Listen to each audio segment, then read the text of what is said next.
Well, General Garba, okay, talking about trust here, let's pull that down and tie it to what you pointed out earlier, ill cure, especially the indigenous issues. You talked about indigenous issues, cattle rustling, uneven and unequal development, religion, ethnicity, and the youth. So in building trust, is there a way or is there a strategy to going about this, beginning from the indigenous issues down to the youth? How can we take it one step at a time, possibly? The first thing, as we mentioned in our recommendation, was number one, let people come out and tell us what the problem is. Everybody has different reasons why they are fighting, why they are taking up arms. If you don't allow people to talk and express their views and opinions as to why they are doing this, then you can't get anywhere. You must understand the problem you are facing before you can offer a solution to it. So dialogue first.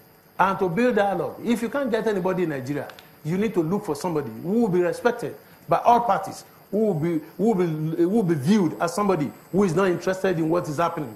Then you get people to come along, let them open up, let them express their opinions. And in Wasa local government, something was done in 2015. I don't know if they are still doing it. The Muslims, the Muslim community, went to the church to join the Christians. They might not be standing up when they are standing up or sitting down or saying hallelujah, but they were there at the church. And then the Christians too went and joined the Muslims, especially during the Ramadan period, and they break fast with them. And gradually, people start talking. If you don't allow people to talk, we have a problem. A situation where the governor will just summon everybody, come, let us find a solution. That will not work. Because you are still calling those who are believed to be part of the problem. Let us call the average person, the common man on the street. Let them come and tell us what the problem is, what their views are. Well, their leaders, let them come forward. Because the various leaders were identified, from the Christian organization to the Muslims, to the traditional rulers, to the youth leaders. So all these people must come together. Let them see it. Let them come out, express their views. And that's the only time we can start looking at, okay, these are the issues.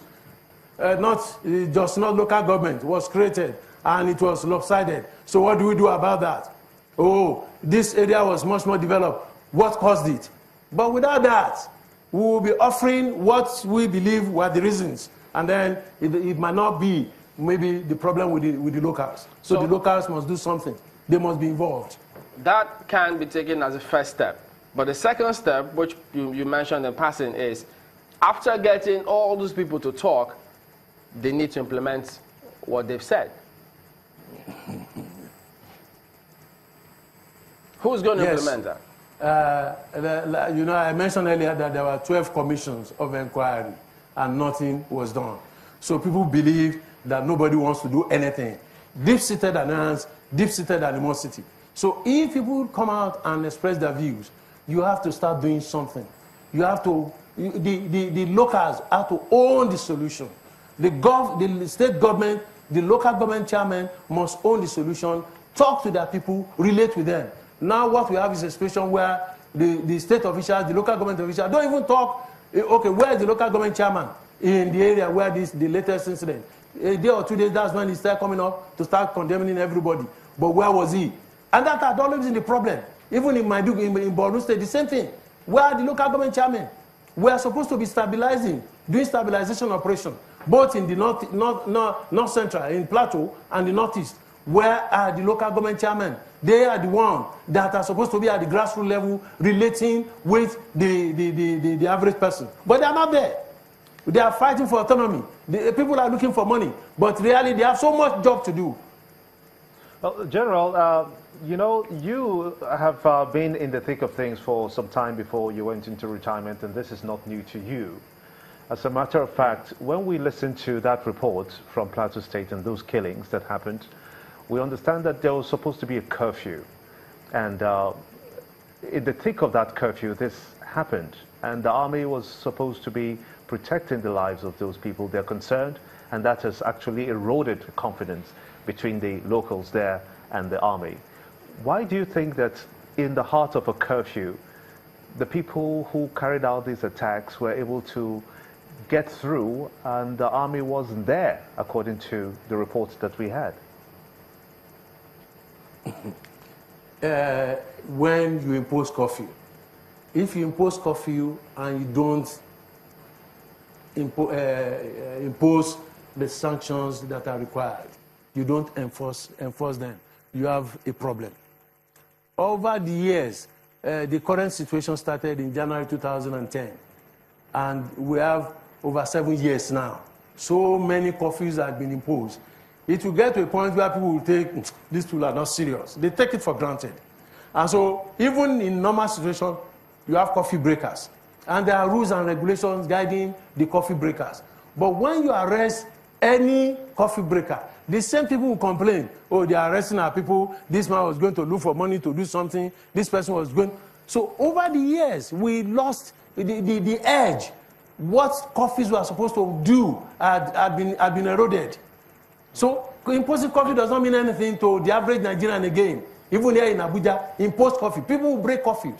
So it is you and people that are there that are supposed to enforce and sanction those who go against it. So maybe that's one of the problems that's on ground. I hate to jump in, General, but we'll come back to you and wrap this up in just a moment. Don't go away.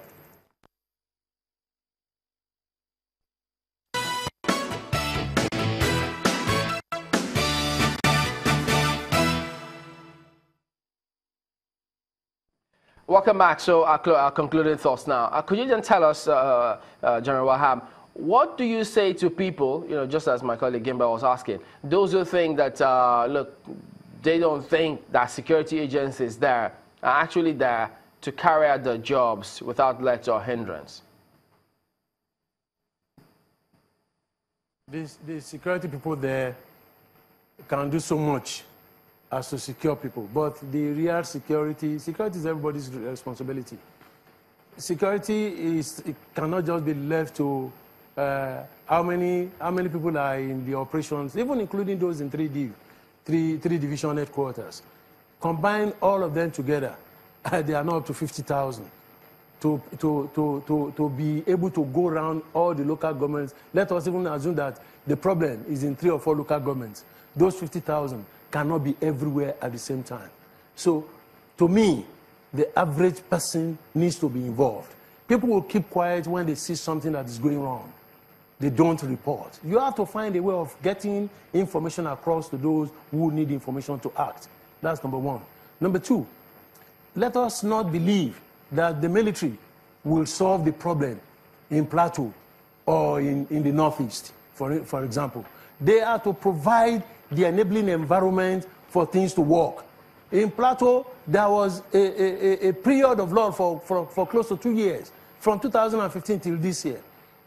So much should have been done.